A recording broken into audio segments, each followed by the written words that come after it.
Say yes to new beginnings. Yes.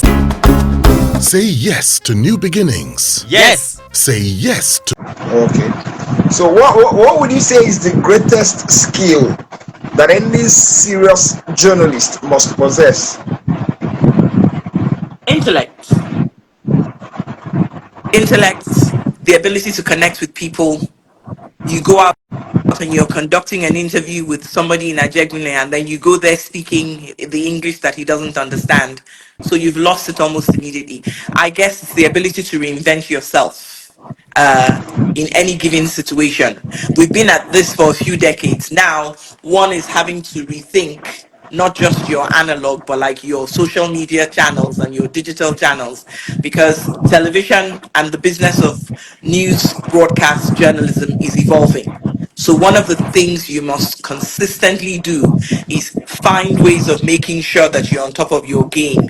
You understand the dynamic nature of this business, and you're marrying, your intellectual ability with what obtains and what is expected from the people who you basically owe it a duty to get the story out to them. So if you're not able to speak the language that they would understand today, it means you're just going to be whistling in the dark, and it becomes counterproductive. Okay. Now, to stand out in the profession, especially as a woman, what must one do?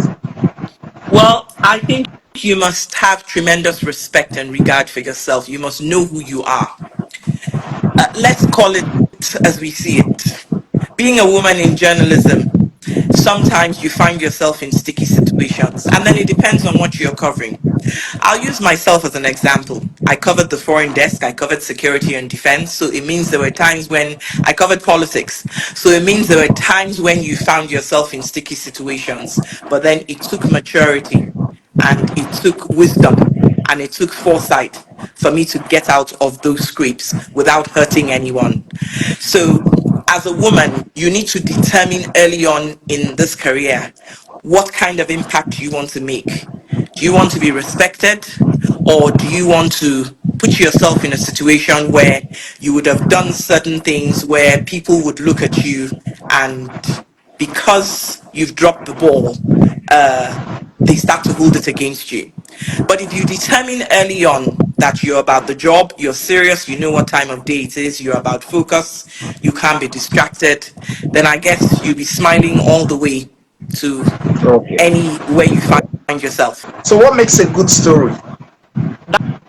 That's a difficult one. What is a good story? You and I know that a good story half the time is bad news. You can imagine on a day there is breaking news, and regrettably it's tragic.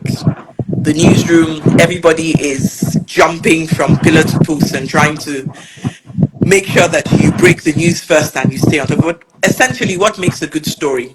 A good story is one that has basically all of the elements. And I say to everyone who has ears and is willing to listen, there are more than two sides to a story.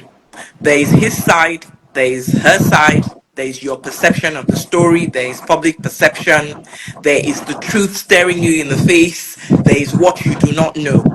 So it's what makes a good story is your ability to take all sorts of things into consideration when you're when you're chasing a story. It's your understanding of that story and how you're able to interpret that story. And of course, you don't want to interpret the story in such a way that you confuse, you create panic, or you basically put out what is your own opinion and analysis, which at the end of the day may not be at variance with what your audience sees or how your audience views it. So saying wanting to know what a good story is just as difficult as chasing after the story and making sure that you have all of the elements. But truth be told, if I was going to look for a good story, if for example you're going to take a human angle story, let's assume that let's assume that we've gone green in any part of Nigeria, then what elements am I looking for in that story? We're looking at the before, during, and after. We're looking at the process, how we got there. We're looking at the reaction to it. We're looking at this thing called going green and how we've gotten to that. If there are any challenges if there are any challenges before we got to that, and is it possible that we cannot sustain it? So that's looking at a good story where you're taking it from every angle. And then, of course, when you're on the trail of a story, you can leave your office and be given a briefing. You can get to the story, and then certain elements in the story change. You can get to a story where news is breaking, and all of a sudden it is overtaken by events. So if you now decide you want to stick with the brief that you were given because that is what you prepared for, then as you can imagine, you're coming back to the office with no story and a development which you've not prepared for. Okay. What makes a good interview? A good interview depends, because sometimes a good interview can be the one that erupts in chaos. And sometimes a good interview can be one where your respondent gives you all of the answers. You put your respondent on his toes. You're able to crack through even the most difficult respondent, and you're able to get that person to open up and speak without speaking. There are times when you can have somebody who you're interviewing who basically is the most difficult subject, and you're getting yes or no answers, and then you struggle. But at the end of the day, you're able to basically put words in the person's mouth to either put the person on the defensive or on the offensive, or to break down the person's barriers to a point where this person who sounded very reluctant is now so at ease and is providing you with even the information that you've not asked. So that way it makes your job easier because you're not having to crack your brain and wonder, okay, I've asked all of the questions. This guy or this lady has clammed up and has not opened up. So what do I do? So it leaves you wondering as to what next. And you probably will want to call for a break and they're not ready to go for a break.